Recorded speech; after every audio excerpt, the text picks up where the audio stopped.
Здравствуйте, дорогие рукодельницы, гости и подписчики моего канала. Приглашаю вас на вязание вот такой простой полосатой кофточки спицами. Кофточка очень напоминает футболку. Она простая, но смотрится интересно благодаря полосатому узору. Также благодаря этому узору мы получаем легкий ажур, красивое соединение цветов. И при этом при вязании по кругу, при смене цвета нету никаких ступенек. Здесь по боковым сторонам нету боковых швов. И смотрится такое полотно очень интересно. Кофточка на самом деле очень простая, связана по кругу до проем. Здесь всего выполнено 2 шва по плечам. Перед и спинка связаны отдельно. Сшила плечевые швы. Затем по проймам набрала петли и связала короткие рукавчики. Тоже в рукавчиках здесь по низу нету швов. Закрыла петли, в конце связала планочку для горловины. В этом видео расскажу основные моменты вязания данной кофточки. Вначале расскажу, что использовала для вязания кофточки. Во-первых, пряжа. Я использовала пряжу Газал Джинс. Это полухлопок. Моточек 50 грамм, в нем 170 метров. Здесь рекомендованы спицы номер 3,5. Для вязания основной части я так и использовала. Круговые спицы номер 3,5 с длинной леской. И для обвязки горловины у меня спицы с короткой леской номер 3. А также вам потребуется крючок номер 3. Лучше взять крючок без ручки. Здесь у меня для вязания кофточки использовано 2 цвета, точнее 2 тона. На самом деле я просто ошиблась с нумерацией тона, и мне пришло 2 упаковки пряжи. Вот с разным оттенком. Это светло-зеленый цвет, это такой горчичный цвет. Здесь горчичный цвет номер 1126, а светло-зеленый 1127. Но при совмещении вот в таком полосатом узоре смотрится полотно очень интересно. Можно взять любые другие оттенки, даже контрастные цвета, черный, белый, белый, синий, будет тоже очень интересно. И, конечно же, для расчета необходимо связать образец вязания. У каждого будет своя плотность вязания, может, вы будете использовать другие спицы, другую пряжу, поэтому вяжите таким узором образец и рассчитывайте плотность вязания. У меня плотность вязания в ширину составляет 23 петли, в высоту 36 петель. Итак, друзья, приступаю к началу вязания кофточки. Набираю петли для резинки классическим способом. Вначале я оставила очень длинный хвостик, так как мне необходимо набрать 230 петель. Обязательно считаем количество петель. Для вязания таким узором необходимо набирать обязательно четное количество петель, чтобы затем провязывать вот эти вот красивые ажурные ряды по 2 петли. Итак, дорогие друзья, я набрала 230 петель. Обязательно проверяйте, чтобы у вас начальный ряд не перекрутился. В принципе, у меня на спице с леской 50 сантиметров. Вот данное количество петель ровно входит, и можно проверить, чтобы чтобы петли не перекрутились. Теперь здесь я отметила середину, половину петель, и здесь я ставлю красный маркер и запоминаю, что здесь у меня начало и конец ряда и начало нового ряда. Далее для соединения ряда в круг набираю еще одну петлю, но сейчас она уйдет, и начинаю вязать первый ряд. С лицевой петли вот провязываю первую петлю лицевой, затем набранную петлю перекидываю через первую петлю. Далее буду подтягивать конец нити, провязав первую петлю. Далее перехожу к вязанию узора резинки, то есть я провязала лицевую петлю, далее изнаночную, и продолжаю чередовать лицевая, изнаночная, лицевая, изнаночная, лицевая, изнаночная. И так провязываю все петли первого ряда. Заканчиваю вязать первый ряд резинки, и последнее повторение здесь на 2 петлях: лицевая, и изнаночная.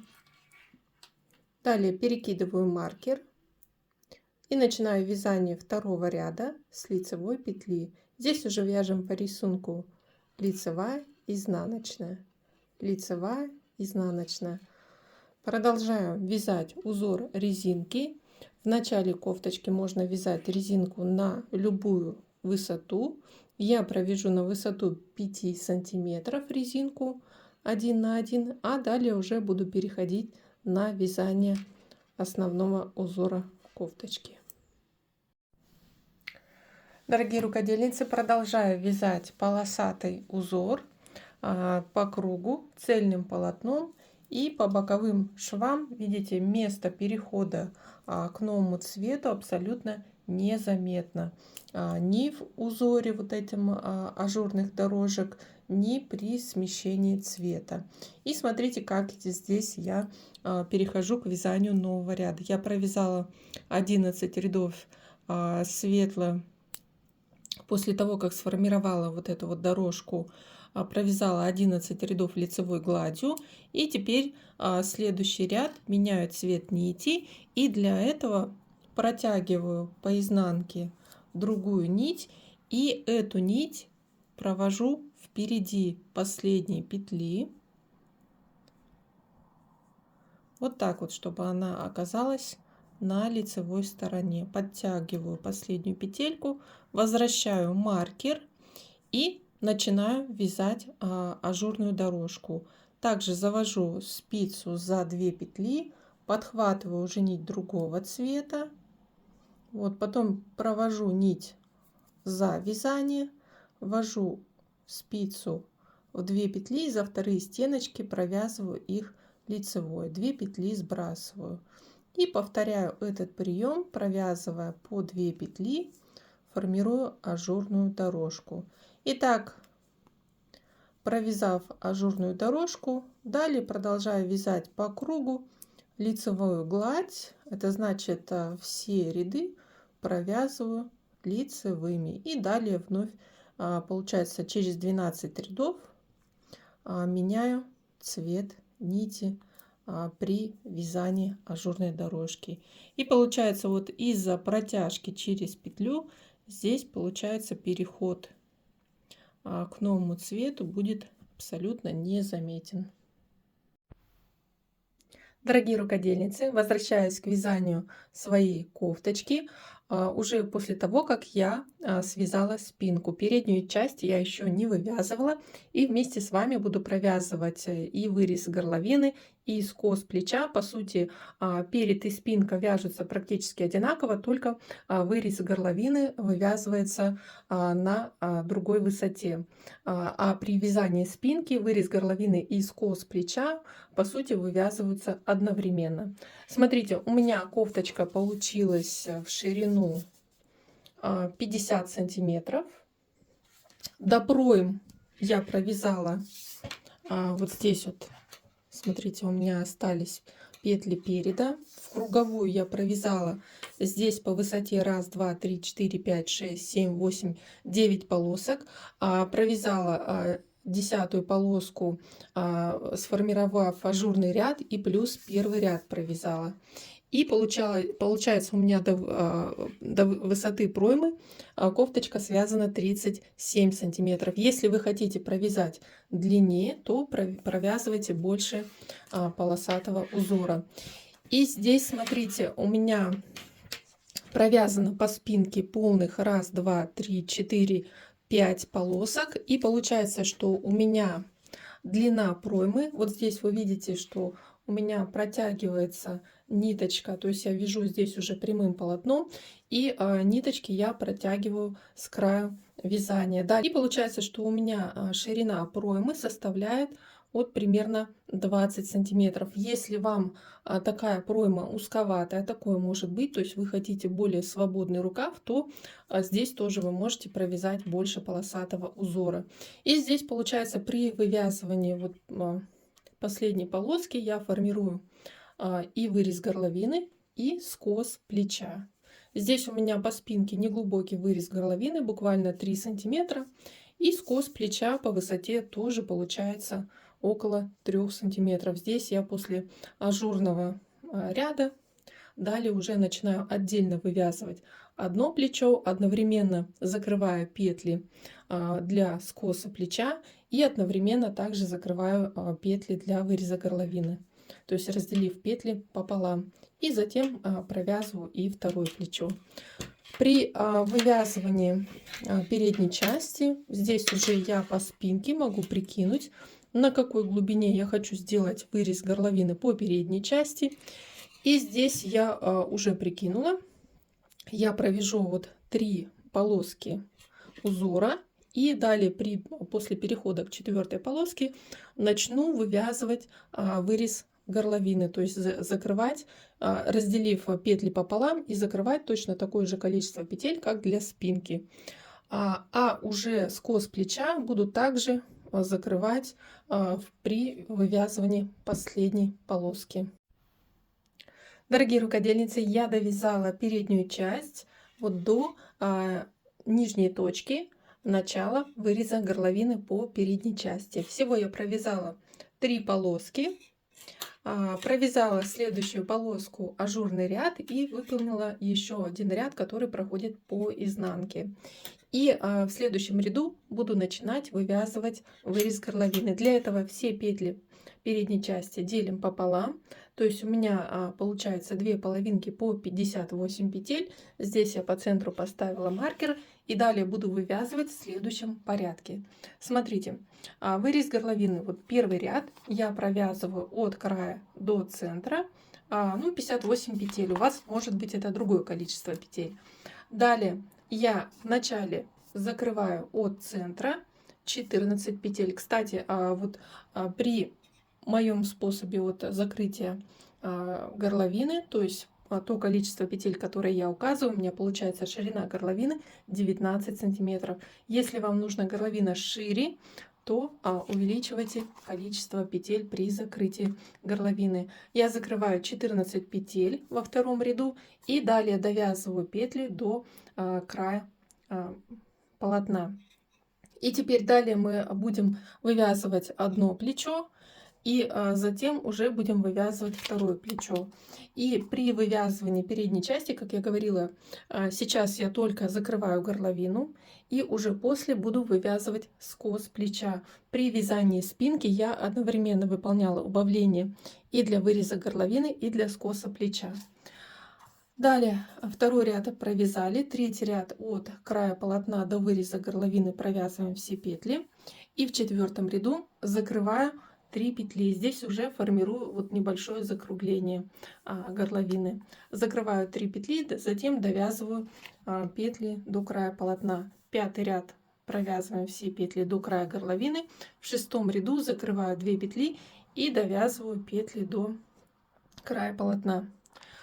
Затем вяжу все петли прямо, провязываю вот эту полоску, при которой формирую вырез горловины, следующую полоску другим цветом, и уже перейдя на третью полоску, тоже провязав ажурный ряд и плюс один ряд просто лицевых петель, со следующего ряда начинаю формировать скос плеча.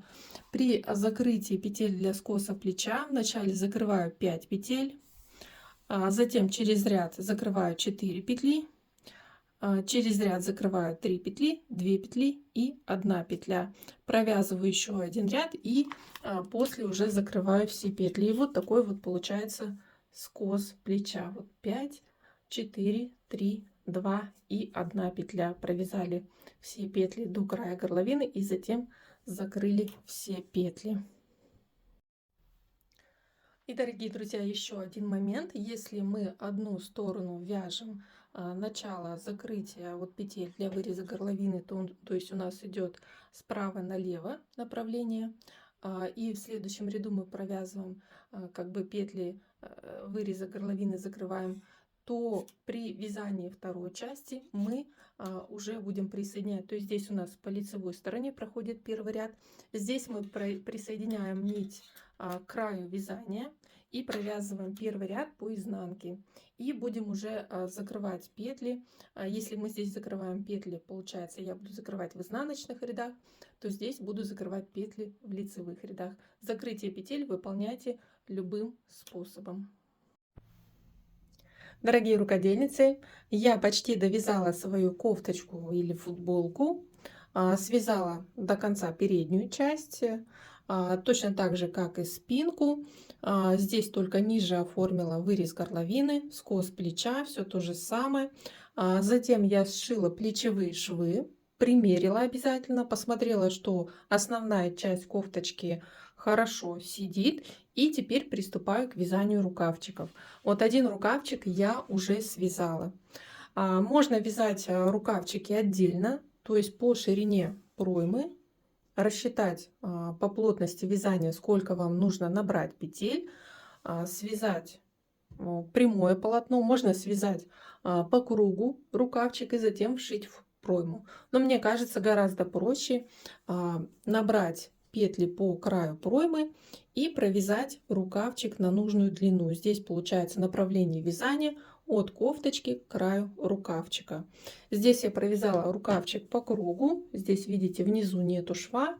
И у меня получился рукавчик длиной 12 сантиметров. Самое главное, необходимо набрать правильное количество петель по пройме, чтобы связать рукавчик. И для этого, конечно же, необходимо померить плотность вязания. Сейчас подробно об этом расскажу. Итак, набирать петли по краю проймы я буду с помощью крючка. Подробно об этом расскажу, покажу вам этот прием набора петель по пройме. И вначале, перед тем, как приступать к набору петель, нам нужно рассчитать, сколько нам необходимо набрать петель. В начале вязания мы с вами определяли по образцу плотность вязания данного узора. Здесь у меня плотность вязания на 10 сантиметров составляет 23 петли. И смотрите, теперь мы прикладываем линейку в высоту и смотрим, что на 10 сантиметров у нас идет 30, здесь 3 полоски, в каждой полоске по 12 рядов, то есть 36 петель. То есть в ширину получается 23 петли, в высоту 36 рядов. И если я по пройме буду набирать из каждой петли новую петлю для вязания, получается в поперечном направлении рукавчика, то у меня будет слишком широкий рукавчик. Поэтому мне количество петель нужно уменьшить на треть. То есть я на ширину одной полоски вместо 12 петель набираю 8 петель. И всего у меня одна сторона рукавчика будет составлять 40 петель, то есть на полный круг я набираю всего для рукавчика 80 петель. У вас могут быть другие значения в зависимости от вашей плотности вязания. Учтите это. И, кстати, при наборе петель для обвязки горловины тоже смотрите по вот участку, где у нас прямо идет вырез. Здесь я набираю не 12, не по 12 петель вот на одной полоске, а по 8 петель. Но здесь уже переходу по нижней части буду набирать петли из каждой петли предыдущего ряда. Итак, как набирать петли с помощью крючка по кромке вязания? Дорогие друзья, сейчас я буду показывать, как набрать петли по краю кромки проймы с помощью крючка. Вначале я беру нить, которую буду дальше вязать, и делаю с помощью крючка начальную петлю. И вынимаю крючок из этой петельки. И теперь смотрите, вот эти вот все ниточки, которые мы протягивали для вязания, для смены цвета полосок, они все уйдут у нас наизнанку. И теперь начинаем набирать петли. Лучше всего набирать петли где-то вот внизу проймы. Но я, чтобы вам лучше было видно, покажу вот на полной полоске. Здесь, чтобы не запутаться.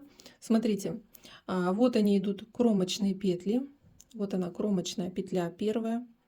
Но этих петель, если вы посчитаете, у нас будет меньше, чем основных петель. Дальше идет вот ряд полный лицевых петелек. Всего у нас 12 петелек в высоту на раппорт вязания. И необходимо в первую петельку вот после кромочной вколоть крючок, захватить вот эту вот начальную петельку и вытягиваем ее на лицевую сторону. Дальше в следующую петельку Вот он, первый ряд лицевых петелек после кромочной. Вкалываем крючок, захватываем вот нить от клубка и провязываем, получается, первую петлю. Далее здесь с изнанки можно подтянуть хвостик, далее мы его закрепим. И смотрите, далее набираем петли. В следующую петельку по высоте вкалываем крючок, захватываем нить и провязываем петельку. И так далее в следующую петельку. Но здесь смотрите, мы должны набрать количество петель. Здесь раппорт вязания 12 петель. По плотности вязания мы рассчитали, что на 12 петель мне нужно набрать 8 петель. Поэтому здесь я пропускаю петельку и вот следующую вкалываю крючок и провязываю петлю. Здесь можно петли немножко как бы растягивать, то есть не вязать их слишком плотно. Здесь мы набрали уже 3 петли. Далее в следующую петлю 4, пропускаю петлю в следующую 5, в следующую 6, далее 7 и 8. Смотрите, неважно, где вы будете пропускать петли, главное, чтобы у вас на раппорт вязания вы набрали рассчитанное количество петель, то есть мне нужно на 12 рядов набрать 8 петель. Я провязала по кромке необходимое количество петелек. Смотрите, у меня вот здесь начиналась цепочка петель, и здесь вот я довязала ее именно в ту точку, где начинала вязать вот первую петельку. И смотрите, у меня как раз именно в этом месте будет переход завершения и начала нового ряда. Если вы хотите, то есть если у вас узор или переход в этом месте по узору будет заметен, то лучше делать его по низу проймы. Но в этом узоре переход совершенно не заметен при круговом вязании, поэтому здесь можно начинать набирать петли, в принципе, в любом месте. И теперь я набираю петли на спицы по набранной цепочке петель. Смотрите, вот это первая петелька. Далее я ввожу крючок вот за полупетельки набранной цепочки, захватываю рабочую нить и вытягиваю петельку на крючок. Не сбрасываю петельку, то есть пока я набираю петли на крючок, потом буду переснимать их на спицу. В следующую петельку ввожу крючок вот за 2 полупетельки, захватываю рабочую нить и вытягиваю еще одну петлю на крючок. И так из каждой вот провязанной петельки по кромке мы вытягиваем петлю на крючок. Поэтому у нас количество петель, провязанных по кромке, будет равняться количеству петель для вязания рукава, который мы затем перенесем на спицу. Смотрите, вот я набрала, допустим, несколько петель, специально брала крючок без ручки, чтобы проще было переснимать спицу. Причем, смотрите, лучше всего перекидывать так, чтобы у вас вот первая полупетелька оказалась впереди. То есть мы их перекрещиваем. Вот так вот перекидываем. Перекинув все петли. Далее набираю, продолжаю набирать петли. И таким образом набираю петли по кругу. И далее уже начинаю вязать рукавчик. То есть вначале провязываю 11 рядов лицевой гладью, и далее идет ажурный ряд и смена цвета.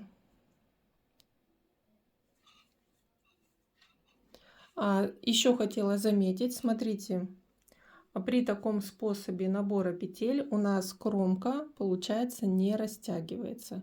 Поэтому при вязании проймы у вас должна быть точно рассчитана быть ширина проймы и точно рассчитано быть количество петель, чтобы у вас рукавчик был по размеру. То есть если вы свяжете узкую пройму, мало наберете петель для рукава, то вы просто не сможете одеть потом кофточку. Поэтому учтите этот момент. и вновь переснимаю набранные петли.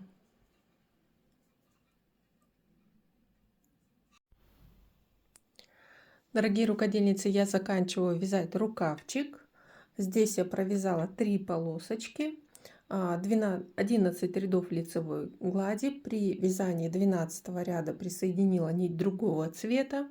Далее провязала 11 рядов лицевой глади и вновь меняю цвет, причем нить протягиваю вот здесь, получается, по изнанке.